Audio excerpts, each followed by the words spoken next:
Hello, kindergarteners. How are you doing today? This is Mrs. Mulder, and today we are going to talk about another science lesson. This one is about land snails and water snails. Before we get started, I have to apologize with you all because of that noise.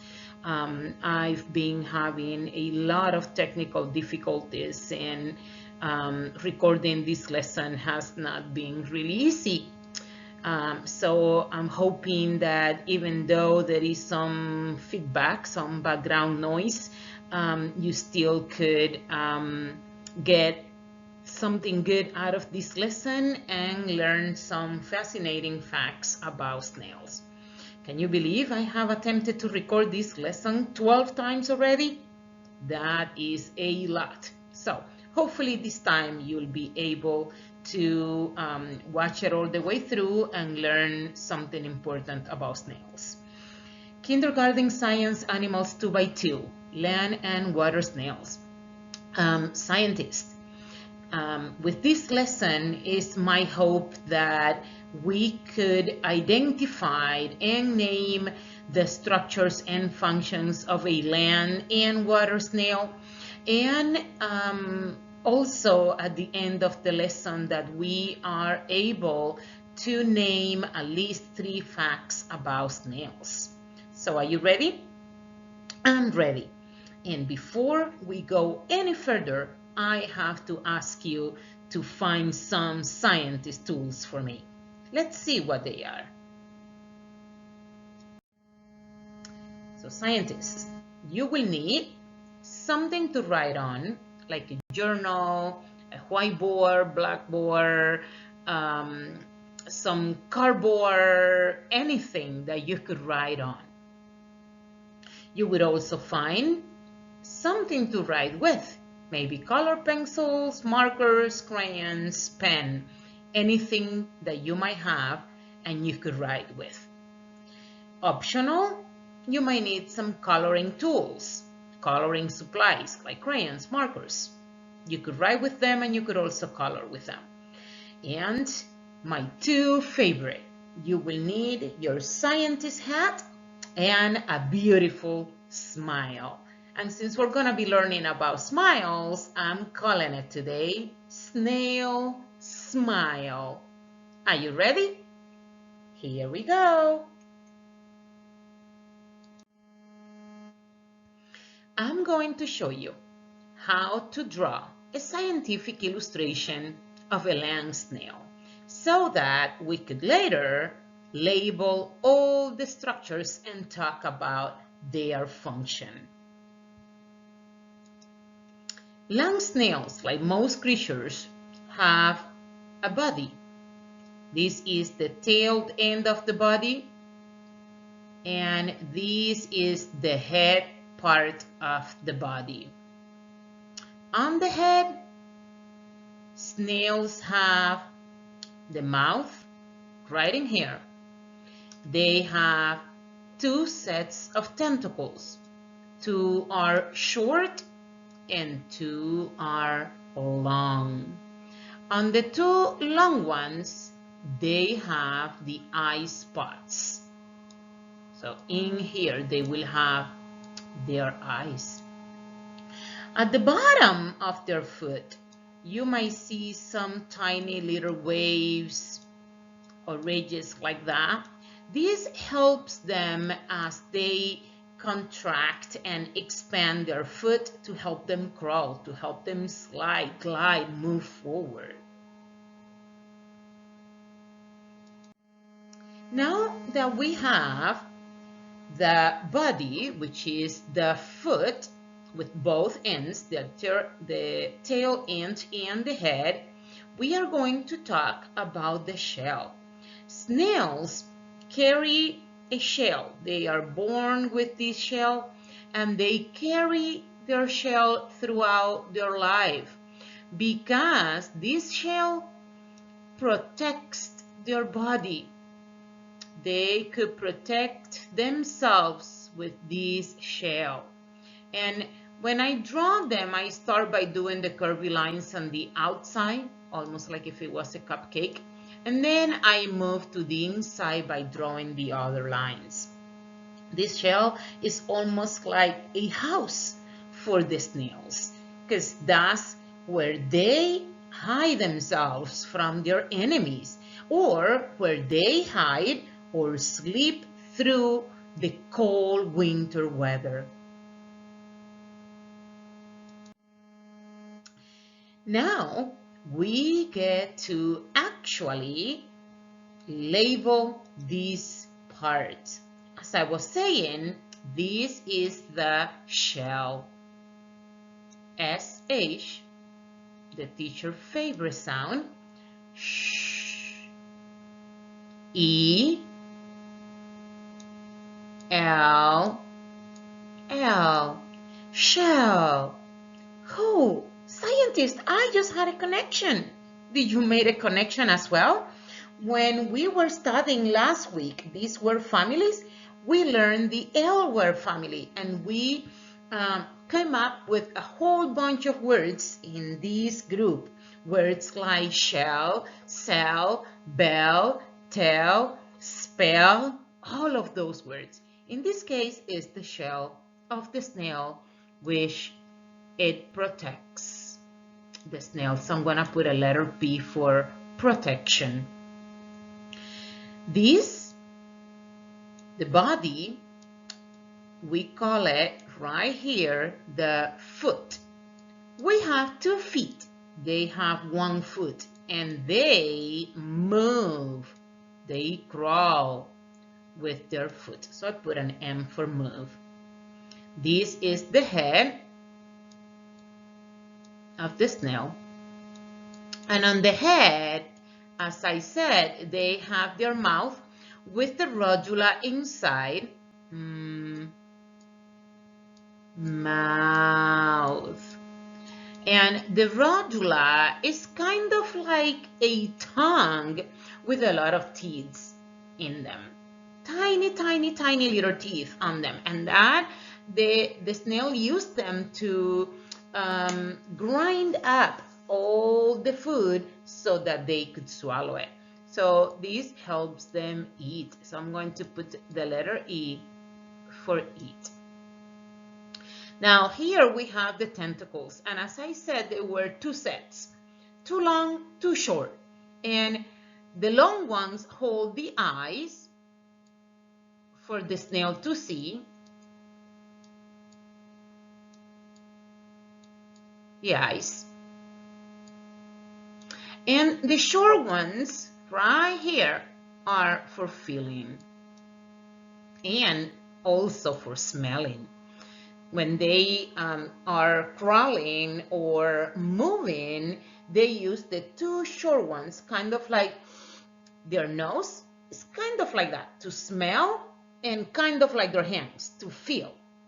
And the 2 long ones are the ones that carry the eyes, so those are the ones that they move around so that they could see. Now, right here where the shell meets the body on the front part, by the head, there is a tiny, tiny little hole. That hole is called respiratory pore. And the respiratory pore helps the snail breathe. Respiratory. And this is a Y at the end.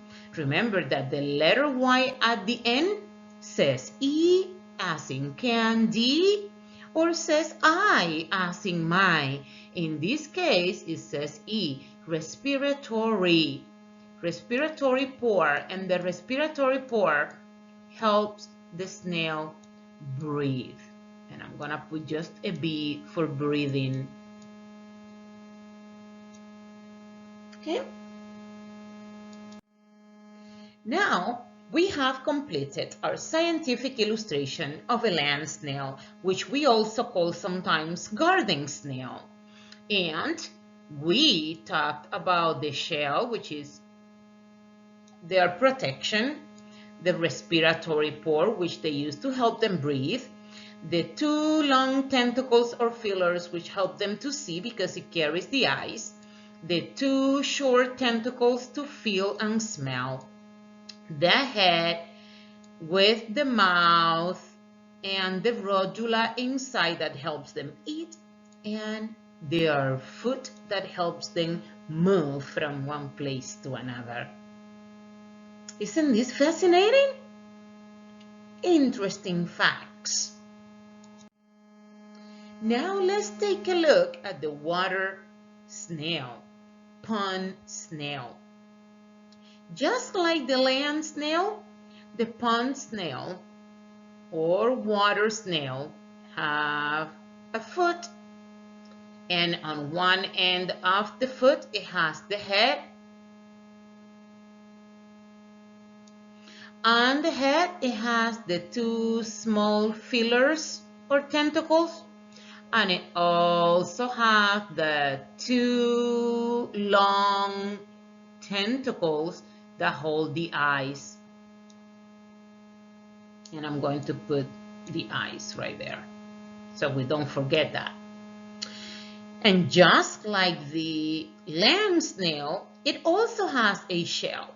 Now here I'm going to draw a different type of shell, because sometimes snails have shells that are a little bit longer and pointier,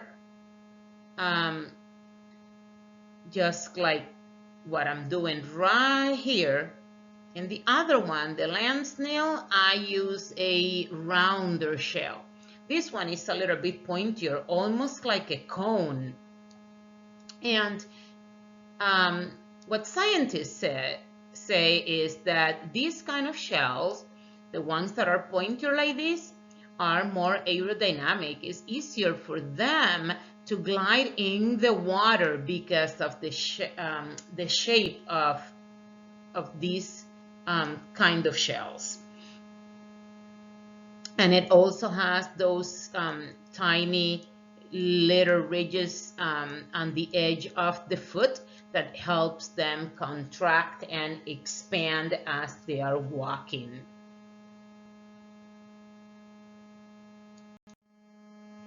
Now we could look at a completed illustration of the water snail. And just like the land snail, what I was saying, it has the shell for protection, it has the foot to move, it has the respiratory pore to breathe, the mouth with the rhodula inside for them to eat, the head, the eyes to see, and the two short tentacles for feelings or to feel or smell. Now let's take a look at Mrs. Mulder drawings, my scientific illustrations versus a real-life photo. In real life, snails do not look like Mrs. Mulder pictures right here. In real life, they look like this. This is a real picture of a snail. But you could see we cover all the structures. We cover all the parts. Here is the spiral hard shell.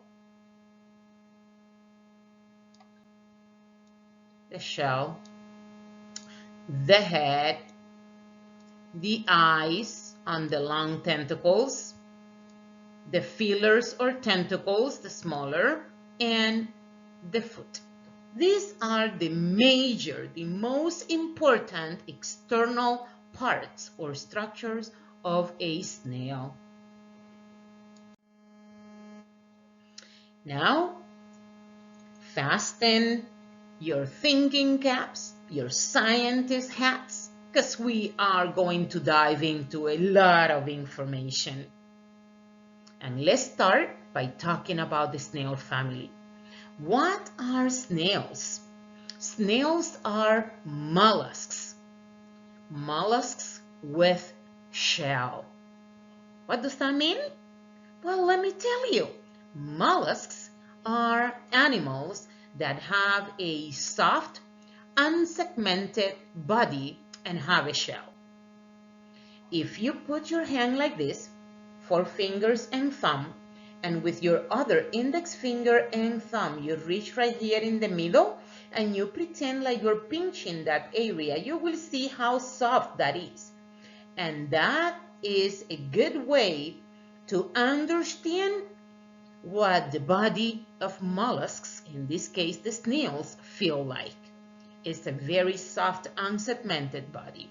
Now, let's try to break this word apart so we could say it together. Ready? Mollusks.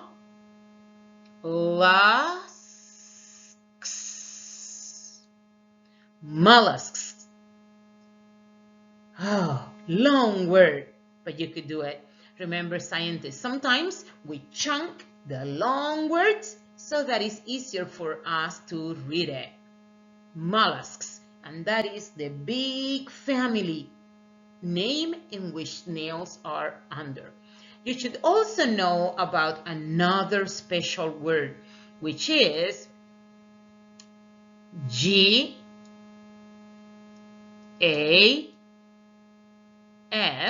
gas,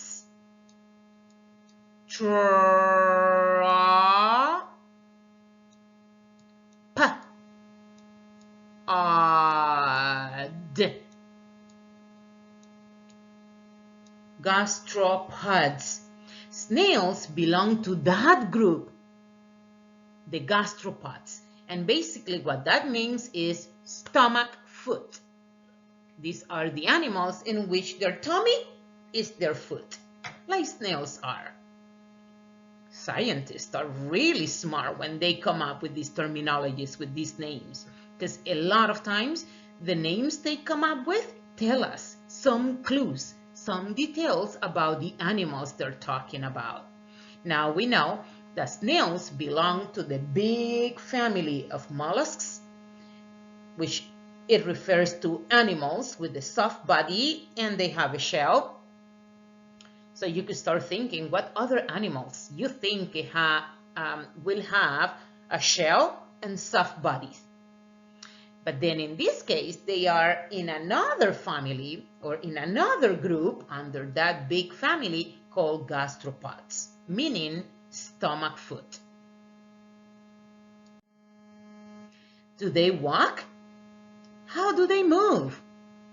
Snails have a foot, but they do not walk like other creatures. The foot pushes the snail forward, helping it crawl.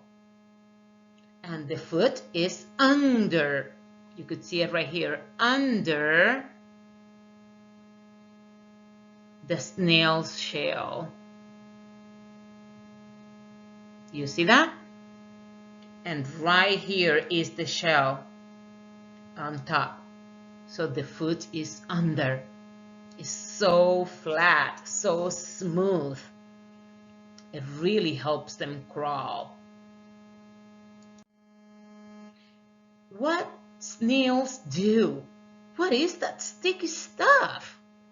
Well, snails, they lay down on the front some mucus, and then they get on top of it and they crawl. They move forward by waves or contraction and expansion of the foot as they move forward on top of the mucus trail.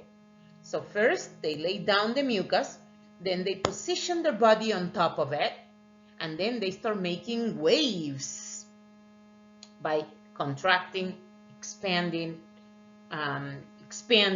contracting, gliding on top of the mucus so that they could move forward.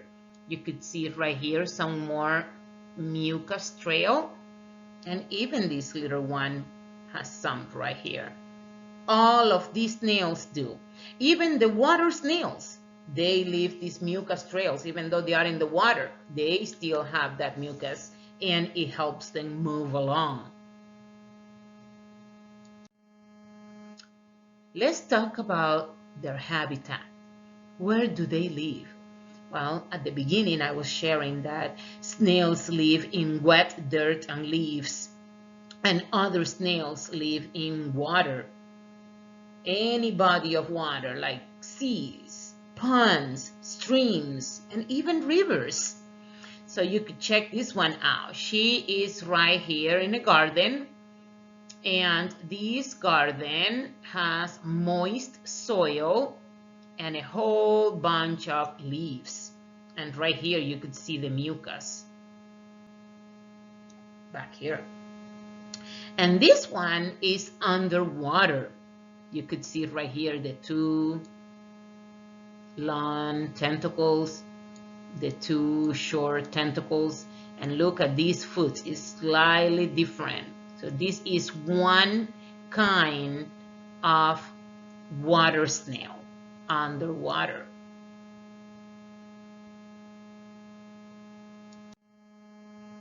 Where else can we find them? Well, we could find snail anywhere where the ground is moist, where the ground is a little bit wet, a little bit damp.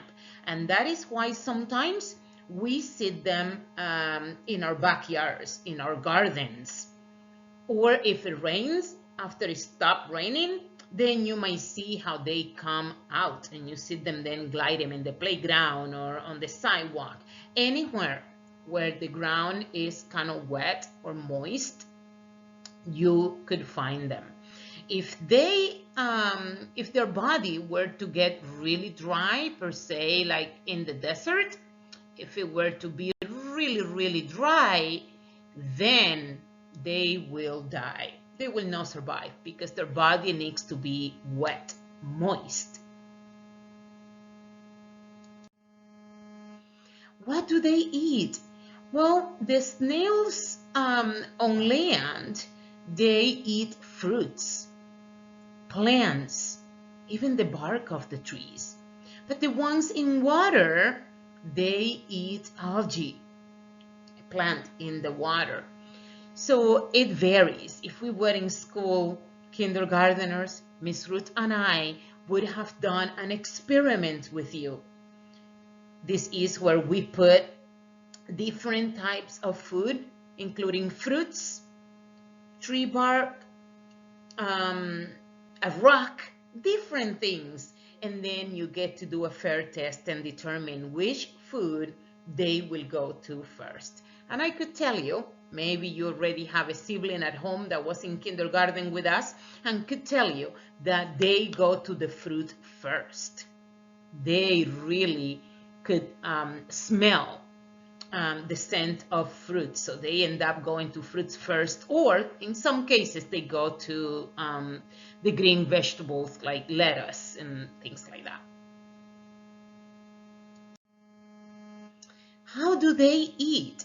Well, the snail, when it's getting ready to eat, it starts scraping the food with tiny little teeth. And we talked about that. Right here, you could see the mouth. This is a picture taken from the bottom of the snail, so you could see what the mouth looked like. And in here, you could see the tiny teeth right in here. All of those are the tiny teeth connected to the tongue, or let's call it like scientists, radula. On the radula, they have those tiny little teeth that help them grind up their food. And when they eat, their food could be alive or it could be dead. If they're hungry, they eat. How do they know where they're going? Well, that's what I was mentioning earlier, kindergarteners. Snails have on their head, they have two sets of fillers or tentacles. The two long ones is where they have their eyes, and they use those to see. That's how they know where they're going. But the two short ones that they have down below, they use them like their nose to smell, and they also use them like their hands to feel where they are going. And I'm going to show you again what they are. Right here are the two long ones. This is one. This is one of the little one right here, another of the little one. Here is the other long one, and that makes 1, 2, 3, 4. 4 tentacles. That's how they know where they are going, with the two long ones to see and the two small ones to feel and smell. How are baby snails born? Well, at least the ones on land, they lay eggs. And after they lay their eggs in the dirt, they cover it, they protect it with slime. And in that way, their enemies cannot come and eat them. So they're there, they are protected. And when they're ready to hatch, baby snails will hatch from the eggs. From all these eggs, baby snails will hatch. And they will start to eat right away. You could see right here these tiny snails, the babies right here. And when the eggs hatch and they come out, the first thing they do is eat. What happens to them when the seasons or weather change? Yeah, you're right to ask about that. I was telling you that their body cannot be dry. And we know in the winter, for example, it gets really, really, really cold. And if the cold winter weather gets like really bad, it can freeze the snail's moist body. And in some places where it gets like really, really, really cold, snails have to figure out a way of surviving. And to do so, the snail pulls its head and its foot all inside their shell, and then it closes up the opening with some slime, leaving just a small hole for air to breathe. And you know what happened after that? They sleep.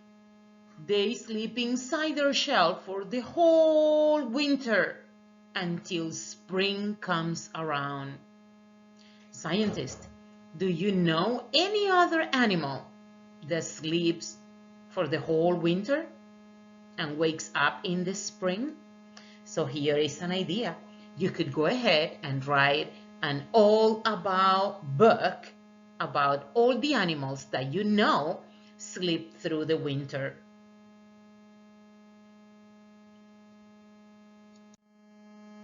Who are their enemies?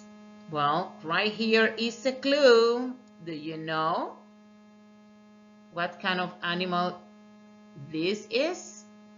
Yes, you do know it. It is a snake. That is one of the biggest enemies snails have. So, but luckily for the snails, they have their shell. And their shell is not just to have a pretty house over their body. It's not just to protect themselves from the cold winter weather. Snails also use shells to hide from enemies. Many kinds of animals hunt and eat these snails. Birds, frogs, snakes, mice, and those are just to give you a short list, to name a few. All of these animals try to hunt and eat the snails, but they try to stay safe from these enemies, just like what I said before, by pulling their head and their foot into its shell. And in that way, they protect themselves. What is the shell for? I think you know that answer. Shells are so pretty. That is one of my favorite structures in the snail. They have all of the snails, all of them. They have a hard spiral shell that they carry slowly through their life. And again, they use their shells for protection, not just from the bad weather, but also from their enemies. So they will curl up into their shell when they sense that danger is near. And then they will just cover it with their foot. And you could see right here on the opening of this shell where they have curled up all inside of it.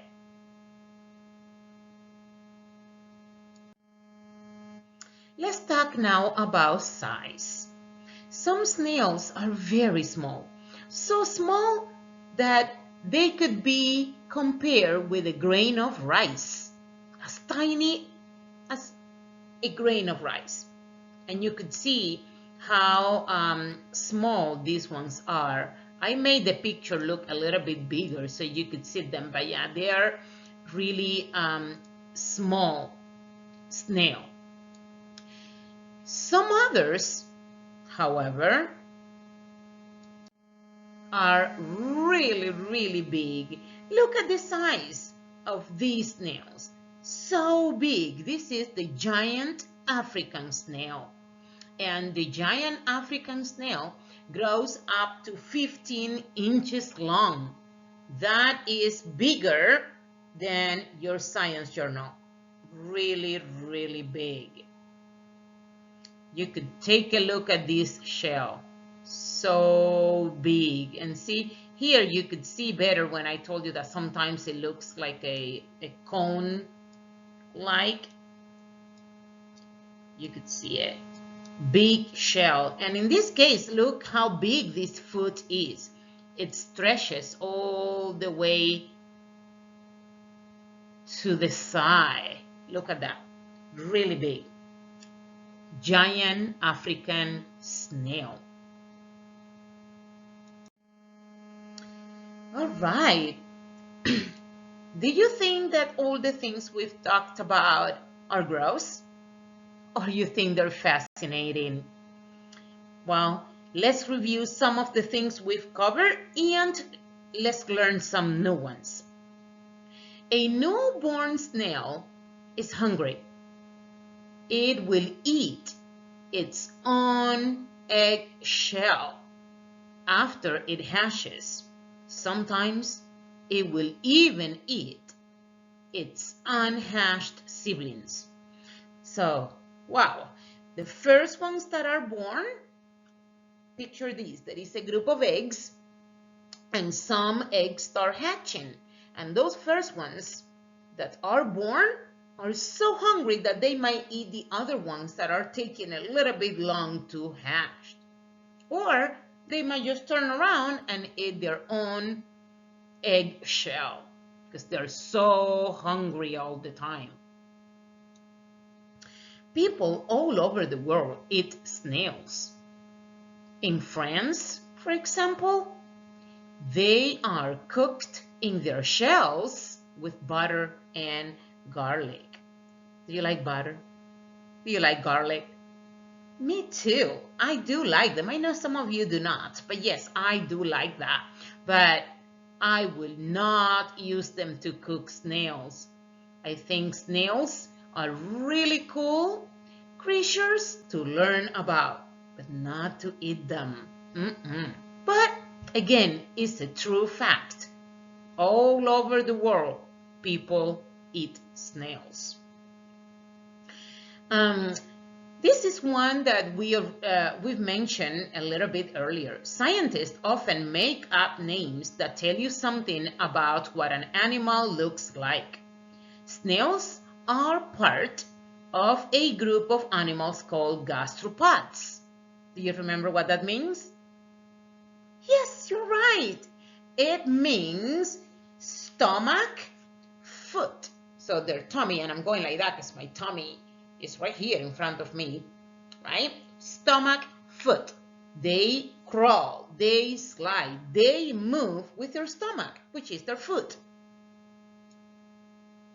And last but not least, in tropical areas, there are snails that live in trees.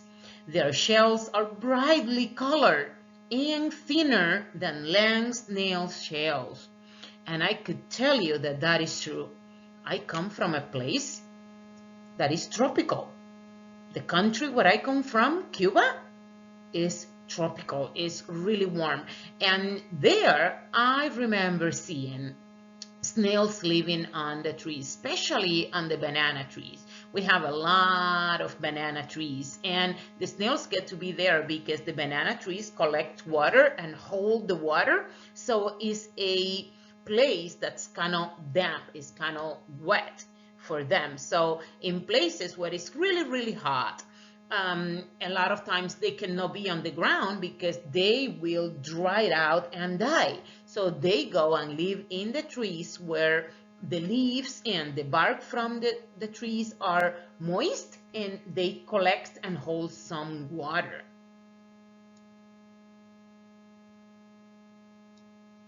So to me, they are fascinating, and I hope that they are fascinating to you too.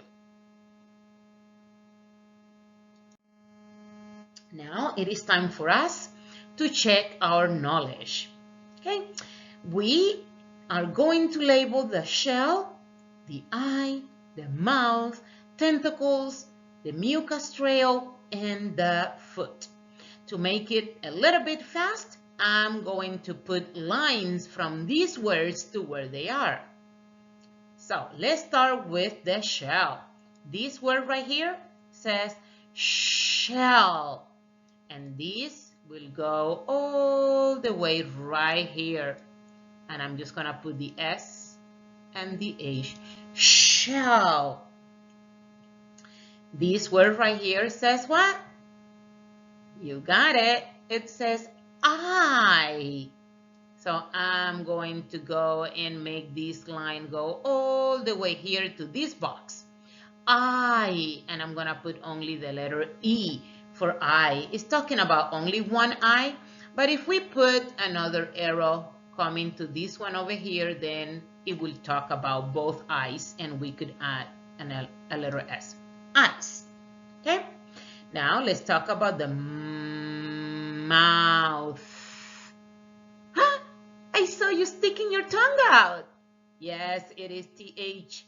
And you know that whenever we get a TH, it's our opportunity to stick the tongue at the teacher and do not get in trouble. So let me see your tongue. Mouth. And it is right here on the bottom part of the head. So I'm going to put a line over here and just put the letter M. Mouth. And we already know that these two long stalks over here are called tentacles or fillers. And I'm going to move this line all the way here, and I'm going to put the letter T for tentacles. And don't forget about these two little guys down here. They're also tentacles or fillers. Now the whole body down here is called the foot. So I'm going to bring it to here and put the letter F. And what they leave behind as they walk is the mucus trail. And I have to tell you, my friends, that the word mucus, you might see it in other books spelled a little bit different, M-U-C-U-S. Okay, so both spellings are correct. Now, remember at the beginning when you were trying to draw that snail with me, and I was going kind of fast because this is a long lesson. Here is your step-by-step. Right now, you could go ahead and pause the video and practice drawing your snail. You start with the number 6, then you add a swirl inside the number 6, Then you finish the front of the shell, as we show you right here. You finish the front of the shell. Then you draw the snail foot below the shell. Then you add the tentacles, and you could even add the two small fillers down here. Then you add a line behind the snail for the horizon so that you could see the sky and the land, and you could add details like the cloud and the sun. And here is when you need coloring supplies. You could color it so that your picture could look as pretty as this picture right here. And that is how you draw a snail. You could even be a super achiever and label all the parts.